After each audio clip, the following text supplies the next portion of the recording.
നമസ്കാരം. വ്യത്യസ്തമായൊരു ചിന്തയുമായാണ് ഇന്ന് നിങ്ങളുടെ മുമ്പിലെത്തിയിരിക്കുന്നത്. കഴിഞ്ഞ കുറേ ദിവസങ്ങളായി ഷൈനിയുടെയും മക്കളുടെയും ആത്മഹത്യ കേരളത്തിലാകെ ചർച്ചാ വിഷയമായിക്കൊണ്ടിരിക്കുന്നതാണ്. വ്യത്യസ്തമായിട്ടുള്ള പല ആശയങ്ങളും ഓരോ സമയങ്ങളിലായി ഓരോരുത്തർ പങ്കുവെച്ചത് കാണാനിടയായി. ആദ്യഘട്ടത്തിൽ ഷൈനിയുടെയും മക്കളുടെയും ആത്മഹത്യ വളരെയധികം വേദനയോടു കൂടിയായിരുന്നു നോക്കിക്കണ്ടത്. കൃത്യമായ സമയത്ത് ഒരു ജോലി ലഭ്യമാകാതെ തൻ്റെ മക്കളെയും കൊണ്ട് ട്രെയിനിന് മുൻപിൽ ചാടി ആത്മഹത്യ ചെയ്യേണ്ടി വന്ന ഷൈനിയായിരുന്നു ആദ്യമൊക്കെ മനസ്സിലുണ്ടായിരുന്നത്. കുറച്ച് ദിവസങ്ങൾ കഴിഞ്ഞ് ഒന്നും കൂടി ആലോചിച്ച് ചിന്തിച്ചപ്പോൾ എൻ്റെ മനസ്സിൽ വന്നത്, ഷൈനിയേക്കാൾ അതിദാരുണമായ രീതിയിൽ ജീവിക്കുന്ന എത്രയോ സ്ത്രീകൾ ഇന്ന് ഈ ലോകത്തുണ്ട്. ഷൈനിക്ക് അത്യാവശ്യം ജീവിച്ചു പോകാൻ പറ്റുന്ന ഒരു ചുറ്റുപാടിൽ വളരാനും വിവാഹം കഴിഞ്ഞ് ജീവിക്കാനും ഒക്കെ സാധിച്ചു. ഇത്രയും സാഹചര്യങ്ങളില്ലാത്ത സ്ത്രീകൾ സ്ട്രഗിൾ ചെയ്ത് ജീവിക്കുന്നത് ചുറ്റുവട്ടത്ത് നോക്കിയാൽ നമുക്ക് കണ്ടാൽ മനസ്സിലാവും. എൻ്റെ ചിന്തകളിൽ ഇപ്പോൾ വരുന്നത് ഷൈനി ഭീരുവായിരുന്നു എന്നാണ്. സ്ത്രീകൾ ഇങ്ങനെ ഭീരുക്കളായി ജീവിച്ചാൽ സ്വന്തം മക്കളെ ഇതുപോലെ കൊലയ്ക്ക് കൊടുക്കാൻ മാത്രമേ സാധിക്കുകയുള്ളൂ. ഉന്നത വിദ്യാഭ്യാസം നേടിയിട്ടും എന്തിന് നേടി ഈ വിദ്യാഭ്യാസം? വിദ്യാഭ്യാസം ലഭ്യമാകാൻ പോലും കഴിയാത്ത സാഹചര്യങ്ങളിൽ വളരുന്ന സ്ത്രീകൾ പോലും ഈ രീതിയിൽ ചെയ്യുകയില്ല. ഷൈനിയെ വിമർശിക്കുകയല്ല, മക്കളെയും വിമർശിക്കുകയല്ല. പക്ഷേ ഷൈനിയുടെ തീരുമാനം ശരിയായില്ല എന്നാണ് തോന്നുന്നത്.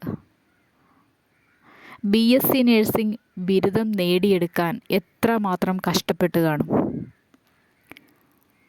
ആ കഷ്ടപ്പാട് ഒരു നേഴ്സ് എന്ന രീതിയിൽ നിരാലംബരെ കരുതാനും രോഗികളെ ആശ്വസിപ്പിക്കാനും കണ്ണീരിൻ്റെ നിരവധി അനുഭവങ്ങളിലൂടെ കടന്നു പോകാനുമൊക്കെ ഷൈനിക്ക് കഴിഞ്ഞിട്ടുണ്ടായിരിക്കാം. മറ്റുള്ളവരുടെ അനുഭവങ്ങൾ നേരിട്ടറിയാൻ കഴിഞ്ഞ ഒരു സ്ത്രീ ആയിരുന്നിരിക്കണം ഷൈനി. എന്നിട്ടും എന്തുകൊണ്ട് മരണത്തിലേക്ക് പോകാൻ യാതൊരു താല്പര്യവുമില്ലായിരുന്ന ആ മക്കളെയും കൊണ്ട് വലിച്ചിഴച്ച് റെയിൽവേ ട്രാക്കിലെത്തി? വിദ്യാഭ്യാസം നേടുന്നത് ഇതിനു വേണ്ടിയാണോ? ഷൈനിക്ക് ജീവിക്കാമായിരുന്നില്ലേ? നമ്മുടെ ചുറ്റുവട്ടത്തുള്ള സ്ത്രീകളെ നോക്കിക്കേ. പല സ്ത്രീകളും അതിക്രൂരമായിട്ടുള്ള പീഡനങ്ങൾ ഏറ്റുകൊണ്ട് ഭർത്താക്കന്മാരുടെ മദ്യപാനികളായുള്ള ഭർത്താക്കന്മാരുടെയോ മറ്റ് ടോക്സിക്കായിട്ടുള്ള ഭർത്താക്കന്മാരുടെയോ പീഡനങ്ങൾ ഏറ്റുകൊണ്ട് തങ്ങളുടെ കുഞ്ഞുങ്ങളെ ശരിയാവണ്ണം പരിപാലിച്ച് ജീവിതം മുന്നോട്ട് പോകുന്നവരില്ലേ? ഓരോ വീടുകളിൽ നിന്ന് അടുത്ത വീടുകളിലേക്ക് ഓടി അവയിൽ നിന്ന് കിട്ടുന്ന തുച്ഛമായ വരുമാനം കൊണ്ട് തൻ്റെ കുഞ്ഞുങ്ങൾക്ക് നല്ല വിദ്യാഭ്യാസം കൊടുത്ത് മക്കളെ വളർത്തുന്ന സ്ത്രീകളെ കണ്ടിട്ടില്ലേ? അതിനിടയിൽ ഈ ഷൈനി ഈ ചെയ്തത് ഒരു മഹാ അപരാധം തന്നെയാണെന്നാണ് ഓരോ ദിവസവും ചിന്തിക്കുമ്പോൾ തോന്നുന്നത്. അനാഥകളെന്ന് മുദ്ര കുത്തുന്ന കുഞ്ഞുങ്ങളെ കണ്ടിട്ടില്ലേ? അനാഥ ബാല്യങ്ങളെ നിങ്ങൾ അറിയുകയില്ലേ? അച്ഛനും അമ്മയും എവിടെയാണെന്നറിയാതെ തങ്ങളുടെ ജീവിതത്തിലെ സന്തോഷങ്ങൾ യഥാർത്ഥത്തിൽ എന്താണെന്ന് ഒരു കുടുംബത്തിൽ ജീവിക്കാൻ കഴിയാതെ ഉള്ള എത്രയോ കുഞ്ഞുങ്ങൾ അനാഥാലയങ്ങളിൽ വളരെ സന്തോഷത്തോടു കൂടി ജീവിക്കുന്നു. ഷൈനിയുടെ ഒരു കുടുംബത്തിൽ ജനിച്ച് വളർന്ന് സന്തോഷത്തോടു കൂടി ജീവിക്കാനും നല്ലൊരു വിദ്യാഭ്യാസം നേടുവാനുമൊക്കെ ഇടയായതല്ലേ? ശേഷം ആ മാതാപിതാക്കൾ നല്ല വിദ്യാഭ്യാസം കൊടുത്ത് നല്ലൊരു വിവാഹം കഴിപ്പിച്ച ഒരു വീട്ടിലേക്ക് അയക്കുകയും കൂടി ചെയ്തിരുന്നു. ഷൈനിയുടെ തീരുമാനങ്ങൾ ശരിയായില്ല. ഷൈനി കുറച്ചു കാലം മുൻപേ തന്നെ ജോലിക്ക് വേണ്ടി ആഗ്രഹിക്കണമായിരുന്നു. ചില കാര്യങ്ങളോട് പ്രതികരിച്ച് ജീവിക്കണമായിരുന്നു. ഷൈനിയുടെ ഭർത്താവിൻ ക്രൂരനായിരുന്നെങ്കിൽ അവിടെ നിന്ന് പടിയിറങ്ങി, ഷൈനിയുടെ ഭർത്താവിൻ്റെ മാതാപിതാക്കൾ ക്രൂരന്മാരായിരുന്നെങ്കിൽ അവിടെ നിന്ന് പടിയിറങ്ങി സ്വന്തം കുഞ്ഞുങ്ങളോടൊപ്പം ഏതെങ്കിലും ഒരു വാടക വീട്ടിൽ കഴിഞ്ഞ് ആ കുഞ്ഞുങ്ങളെ നേരാം വണ്ണം പരിപാലിക്കാമായിരുന്നില്ലേ? ഷൈനിയെ പോലുള്ള ഭീരുക്കളായിട്ടുള്ള സ്ത്രീകൾ സമൂഹത്തിന് നൽകുന്നത് തെറ്റായ ചിന്തകളാണ്. ഷൈനിയുടെ സാഹചര്യമില്ലാതിരുന്നിട്ടും ജീവിക്കുന്ന സ്ത്രീകളെ അഭിനന്ദിക്കുകയല്ലേ വേണ്ടത്? ഈ ഭൂമിയിൽ ജീവിക്കാൻ അവകാശമുണ്ടായിരുന്ന ആ 2 കുഞ്ഞുമക്കളും ഈ ഭൂമിയിൽ നിന്ന് നഷ്ടപ്പെടാനുള്ള കാരണം ഷൈനിയാണെന്ന് ഏറെക്കുറെ പറയേണ്ടി വരും. മാതാപിതാക്കൾ തങ്ങളാലാവും വിധം ചെറിയ പ്രായത്തിൽ മക്കളുടെ കാര്യങ്ങൾ നോക്കി അവർക്ക് വിദ്യാഭ്യാസം കൊടുത്ത് അവരെ വിവാഹം കഴിപ്പിച്ചയച്ച് വിടുന്നു. ശേഷവും പ്രയാസങ്ങളും പ്രശ്നങ്ങളുമായി ഈ മാതാപിതാക്കളെ ബുദ്ധിമുട്ടിപ്പിച്ചാൽ അവർക്കെന്തുണ്ട് ജീവിതം? എല്ലാവരും കുറ്റപ്പെടുത്തുന്നുണ്ട്.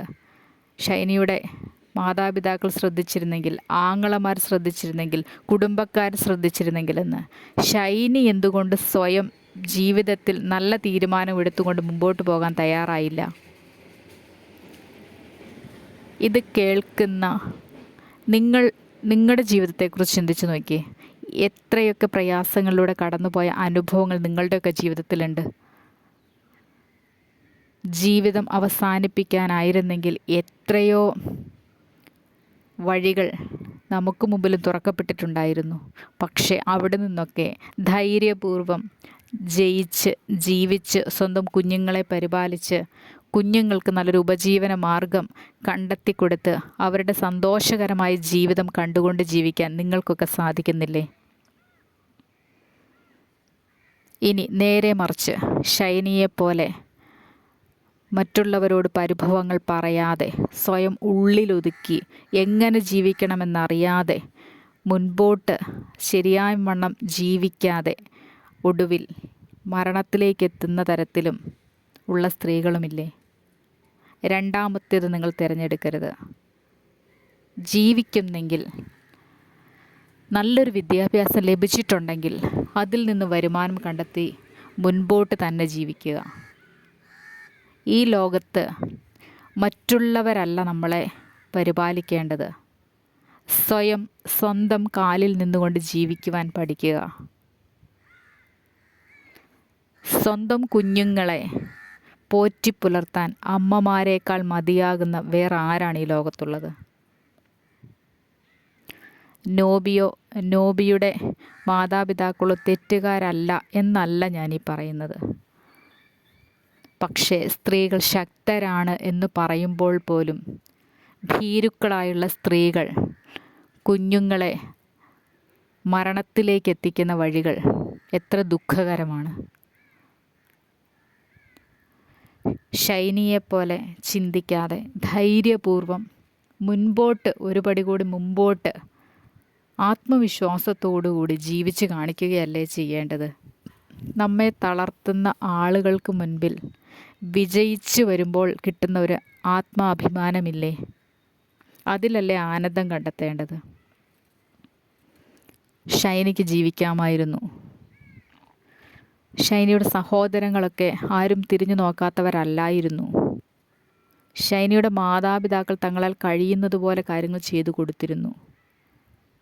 പക്ഷേ ചിന്താശേഷിയില്ലായ്മയും കിട്ടിയ വിദ്യാഭ്യാസത്തെ ശരിയായ രീതിയിൽ വിനിയോഗിക്കാത്തതിൻ്റെയും കുറവാണ് ഷൈനിയിൽ കണ്ടത്. മറ്റുള്ളവരുമായി ആശയവിനിമയം നടത്താത്തതിൻ്റെ പോരായ്മയും ഇവിടെയുണ്ട്. കൂട്ടുകാരുമായി ശരിയായ ആശയവിനിമയം ജീവിതത്തിലുണ്ടായിരിക്കണം. മിണ്ടാതെ